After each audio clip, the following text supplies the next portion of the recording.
Now we come to the Rousseau Gambit. This is the gambit that arises after the moves e4, e5, knight f3, knight c6, bishop to c4. And here, black gambits a pawn with the move pawn to f5. It's a little bit, would remind one of the King's Gambit. But this time you're playing with the black pieces, and it's extremely risky to play like this when white has already developed two pieces and black has only developed one. So this is why it's not very popular, because quite frankly, at the highest levels, it's not very good. So white has a couple of sensible replies. Let's say that he's unprepared. He might just want to play pawn to d3 and just get a relatively normal game, keeping control of the center and saying to black, well, the move f5 is really not in your favor, but it's instead in mine, because you've opened up this diagonal and now you're going to have serious difficulties getting your king to safety because you cannot castle kingside and it's going to take a long time to castle queenside.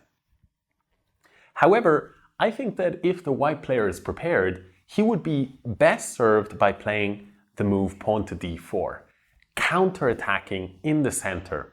And with this move, it leaves black with a choice. He can take either the pawn on d4 or he can take the pawn on e4. We're going to focus on what I think is the most sensible choice for black, which is to take on d4. But let's quickly see what happens if pawn takes e4. If pawn takes e4, already black is in big trouble. White will take on e5, leveling the score. And now, if black captures the knight, then white takes the knight, and white has all sorts of possibilities, namely queen d5, creating an attack against d4, creating a threat of mate on f7. So this position really is not a very good choice for black. If instead black plays the move pawn to d5, then here, after d5, white would play bishop to b5 and pin this knight on c6. Black now would have to defend this. The best way to do so is queen d6, because if you play bishop to d7, white has nasty ideas like queen to h5 check. So therefore, black's best bet is queen to d6, but now white cracks open the position in the center with c4, striking here, and after black resolves the tension here with this pin, a6, bishop takes c6, b takes c6, white can simply castle. And here's where we'll stop our analysis. On the one hand, you might say, well, black has a nice center and even has the bishop pair. But the big problem that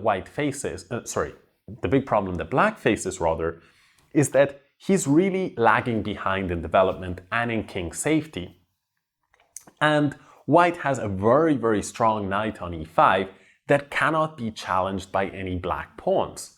And so the combination of this lag in development, problems with king safety, also the structure, all of these things far outweigh the assets that black has, like the bishop pair or the, for now, better situation in the center. I say for now because white will soon start to chip away at the black center, and with his lag in development, it'll be very difficult for black to hold.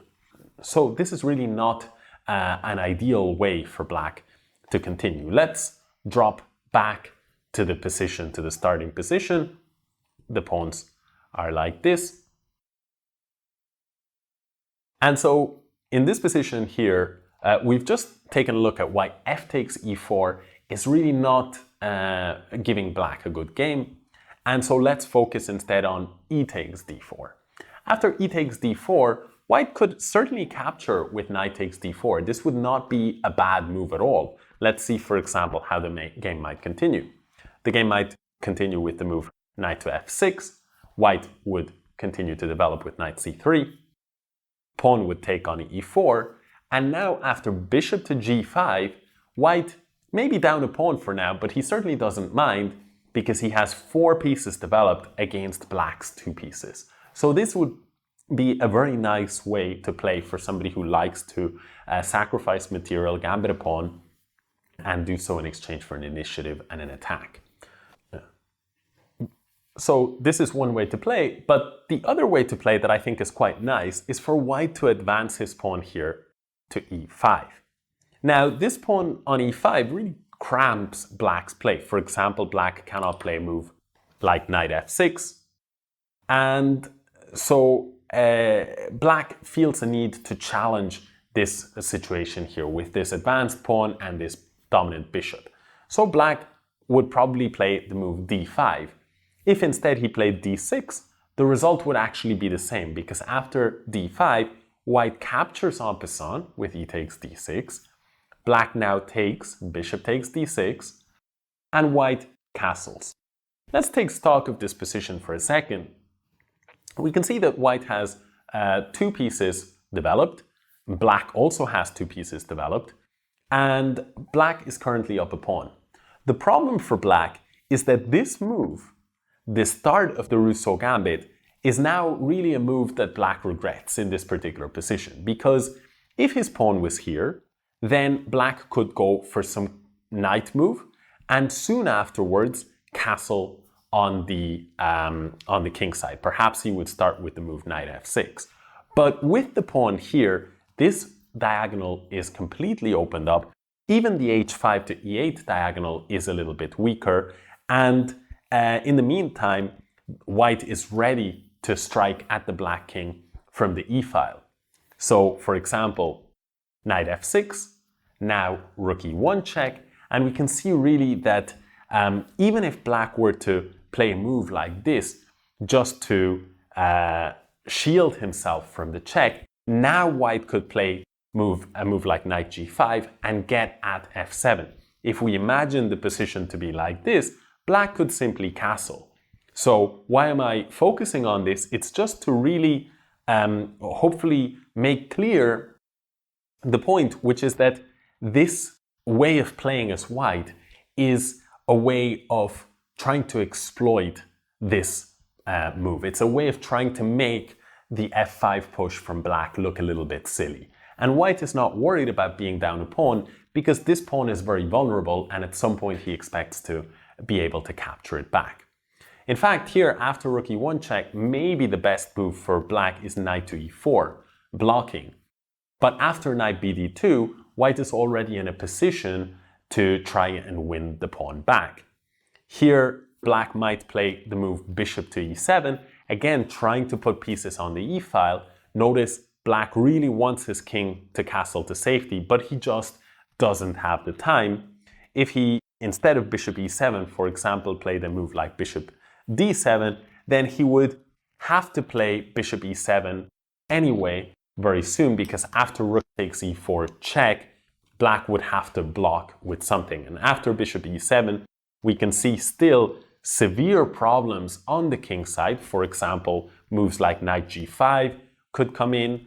And also for white, if he wants, he could already recapture this pawn on d4. And if we look at the material situation, white would be up a pawn anyway. So this is the kind of fate that awaits a Rousseau Gambit player if white knows exactly what he's doing.